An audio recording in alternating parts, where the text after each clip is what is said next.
नमस्कार। बुलेटिनची सुरुवात आपल्याला एका अत्यंत मोठ्या पुण्यातल्या बातमीने करायची आहे। पुण्यातील स्वारगेट बस स्थानकामध्ये तरुणीवर बलात्कार करणाऱ्या नराधमाला अटक करण्यात अद्यापही पोलिसांना यश आलेलं नाहीये।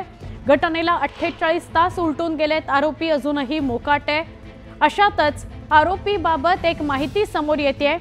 आरोपीचा शिरूरमध्ये राजकीय कार्यकर्ता म्हणून वावर होता, तर आरोपीचे राजकीय नेते आणि पोलिसांसोबत संबंध होते, संपर्क होता असं तपासात समोर आलेलं आहे।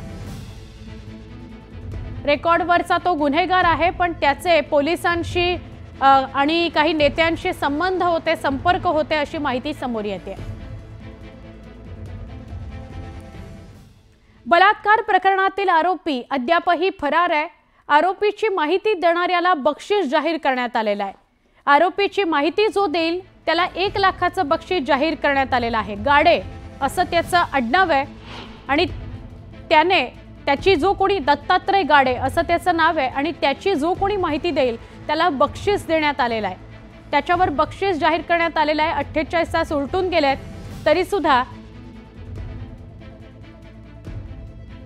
या आरोपीला अजून पकडण्यात पोलिसांना यश आलेलं नाही। आता या आरोपीची जो कोणी माहिती देईल त्याला 1 लाखाचं बक्षीस दिलं जाईल असं जाहीर करण्यात आलेलं आहे। रेकॉर्डवरचा गुन्हेगार आहे। या आधी सुद्धा त्याच्यावर 2 गुन्हे दाखल आहेत।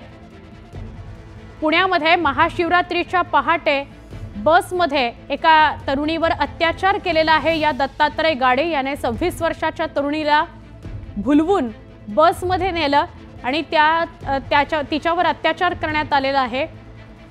26 वर्षाची ही तरुणी महाशिवरात्रीच्या दिवशी पहाटे तिच्यावर हा अत्याचार झालेला आहे। आमचे प्रतिनिधी वैभव सोनवणे यांना अधिक विचारूया। वैभव, अत्यंत धक्कादायक घटना काल पहाटे घडलेली, काय सांगाल? अजूनही त्याला पकडलं गेलेलं नाहीये, तो ताब्यात आलेला नाही आणि आता त्याच्यावर बक्षीस जाहीर करण्यात आले, त्याची जो माहिती देईल त्याच्यावर।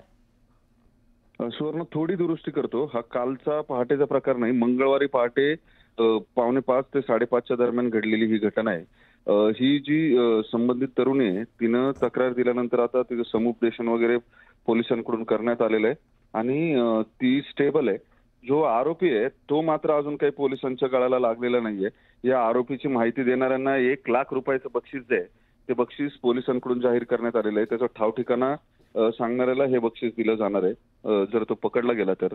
सगळ्यात धक्कादायक बाब म्हणजे हा आरोपी जो आहे तो सराईत आहे आणि राजकीय पक्षाचा कार्यकर्ता आहे। काही पोलिसांशी सुद्धा त्याचा संपर्क असल्याचं तपासामध्ये निष्पन्न झालंय। या पोलिसांकडे आणि राजकीय कार्यकर्त्यांकडे चौकशी सुरू आहे, ज्यांच्याशी तो संपर्कामध्ये होता। त्याच्या ठाव ठिकाणी जी चौकशी जी आहे ती त्यांच्याकडे सुरू आहे। जी माहिती मिळते त्यानुसार तो अनेकदा या स्वारगेट स्टँडवरती असायचा आणि इथली खडानखडा माहिती जी आहे ती त्याला होती, त्याच्यामुळेच त्याने या अशा पद्धतीची घटना केली।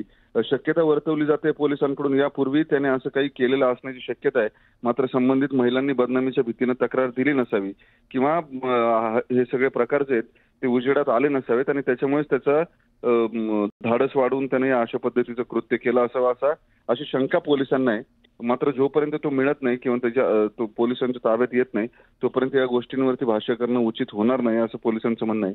तो अटक झाल्यानंतर त्याची चौकशी केल्यावरती आणखी घटना जर काही घडल्या असतील तर त्या उजेडात येऊ शकतील। मात्र हे अत्यंत दुर्दैवी आहे आणि तितकंच धक्कादायक आहे। यापूर्वी सुद्धा अनेकदा स्वारगेटच्या बस स्टँडमध्ये महिलांच्या छेडछाडीच्या तक्रारी पोलिसांकडे आलेल्या होत्या, मात्र त्यावरती फार काही कठोर कारवाई करता येणं पोलिसांना शक्य नसतं। त्यामुळे या अशा हुल्लडबाजांना किंवा टवाळांना तिथून हाकलवण्यापलीकडे पोलीस फारसं काही करत नाहीत। त्याच्यामुळे या स्वारगेट पोलीस ठाण्यावरती अनेकदा गुन्हेगारांचा राबता दिसून येतो। वैभव, धन्यवाद माहिती दिल्याबद्दल। मंगळवार सकाळची ही घटना आहे, अत्यंत धक्कादायक घटना। आता या आरोपीची जो कोणी माहिती देईल त्याच्यावर बक्षीस जाहीर करण्यात आलेलं आहे।